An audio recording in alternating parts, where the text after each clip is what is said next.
مهمان خویشم خوانده ای، بر سفره ام بنشانده ای.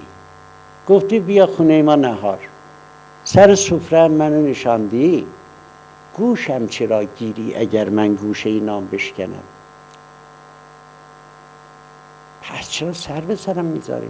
مهمان یعنی بخور دیگه، ولی تا دست دراز میکنم یه گوشه نان بشکنم فوراً گوشم میگیری که نکن.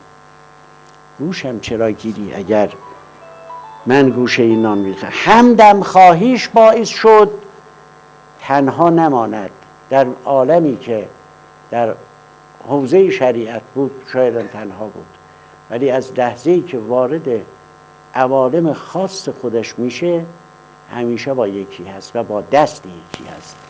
شمس همدم اوست. در همدمی عرفانی همش یکی به اون یکی فیض نمیره.